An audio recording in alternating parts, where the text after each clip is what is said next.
ഇത് ഏത് പൂവാണെന്നറിയോ? വഴുതനങ്ങ അല്ലെങ്കിൽ ബ്രിഞ്ചാൾ അല്ലെങ്കിൽ ഇംഗ്ലീഷിൽ എഗ് പ്ലാന്റ് എന്നൊക്കെ പേരുള്ള ഇതിന് താല്പര്യക്കുറവുള്ളവർ അധികമാണ്, പ്രത്യേകിച്ചും യങ്സ്റ്റേഴ്സ്. പക്ഷേ ഇന്നത്തെ റെസിപ്പി ബ്രിഞ്ചാൾ ഇഷ്ടപ്പെടാത്ത ഒരാൾക്ക് പോലും ഇഷ്ടപ്പെടും. ഇനി ഈ വെജിറ്റബിളിന്റെ ഹെൽത്ത് ബെനിഫിറ്റ്സ് പറയാം. ഇതിൽ ഒരുപാട് ന്യൂട്രിയൻസ് ഉണ്ട്. ബ്ലഡിലെ ഷുഗർ ലെവൽ കൺട്രോൾ ചെയ്യും, ക്യാൻസർ സെല്ലിനെ ഇല്ലാതാക്കും, ഹാർട്ട് ഡിസീസ് വരാനുള്ള ചാൻസ് കുറയ്ക്കും, വെയിറ്റ് ലോസിന് വളരെ നല്ലതാണ്. കിഡ്നി സ്റ്റോൺ ഉള്ളവർക്ക് ഇത് അത്ര നല്ലതല്ല. ഈ ചെടിക്ക് ഒരുപാട് മുള്ളുണ്ട്, ഇവൻ ഇലയിൽ വരെ മുള്ളുണ്ട്. ഇത് അത്യാവശ്യം വലുതാണ്. അമർത്തി നോക്കുമ്പോൾ സോഫ്റ്റ് ആണെങ്കിൽ വിളഞ്ഞതാണെന്ന് അറിയാൻ പറ്റും.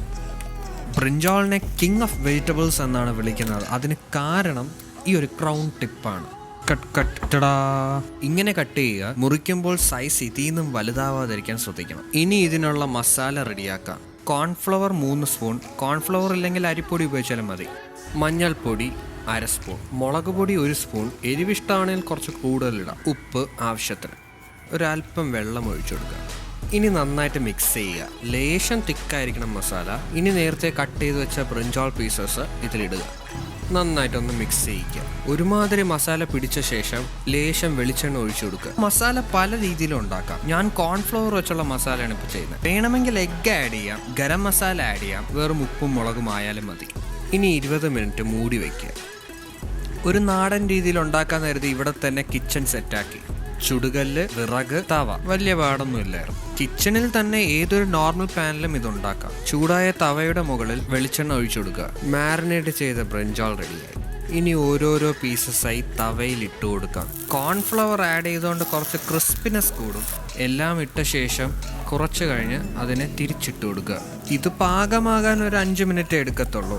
ഞാൻ നേരത്തെ പറഞ്ഞതുപോലെ ഇതിൻ്റെ മസാല നമുക്ക് ഇഷ്ടമുള്ള രീതിയിൽ ഇഷ്ടമുള്ള സാധനങ്ങൾ ചേർത്തുണ്ടാക്കാം. കമ്പൽസറി ആയിട്ട് ഉപ്പും മുളകും വേണമെന്നേ ഉള്ളൂ. ഒരു യെല്ലോ ബ്രൗൺ കളർ ആവുമ്പോഴത്തേക്കും അതിനെ പ്ലേറ്റിലോട്ട് മാറ്റുക. ഞാനിവിടെ പ്ലേറ്റിൻ്റെ മണ്ടയിൽ വാഴയിലയിലാണ് ഇതെടുക്കുന്നത്. കണ്ടോ, ക്രിസ്പാണ്. കുറച്ച് ഇറ്റാലിയൻ സീസണിങ് ഇട്ട് കൊടുക്കാം. കുരുമുളക് പൊടിയായാലും മതി. ഇത് ഈവനിങ് ടൈമിന് കഴിക്കാൻ പറ്റിയ സ്നാക്കാണ്. മുമ്പത്തെ വീഡിയോയിൽ ഉണ്ടാക്കിയ ഹിബിസ്കസ് ടീയുടെ ഇത് പെർഫെക്റ്റ് കോമ്പിനേഷൻ ആയിരിക്കും. അല്ലെങ്കിൽ ഒരു കട്ടൻ ആയാലും മതി. ഹിബിസ്കസ് ടീ എങ്ങനെയാണ് ഉണ്ടാക്കേണ്ടതെന്നുള്ള വീഡിയോ കണ്ടിട്ടില്ലെങ്കിൽ ഞാൻ ലിങ്ക് ഡിസ്ക്രിപ്ഷനിൽ കൊടുക്കാം. അപ്പോൾ എഗ് പ്ലാന്റ് ഫ്രൈയുടെ വീഡിയോ ഇതോടെ അവസാനിക്കുകയാണ്. വീഡിയോ ഇഷ്ടപ്പെട്ടെങ്കിൽ ഒന്ന് ലൈക്ക് ചെയ്യുക. ചാനൽ ഇതുവരെ സബ്സ്ക്രൈബ് ചെയ്തിട്ടില്ലെങ്കിൽ ഒന്ന് സബ്സ്ക്രൈബ് ചെയ്യുക. ബെല്ലൈക്കൺ ക്ലിക്ക് ചെയ്യുക. അപ്പോൾ see you in the next video. Until then, this is your friendly neighborhood foodie signing out.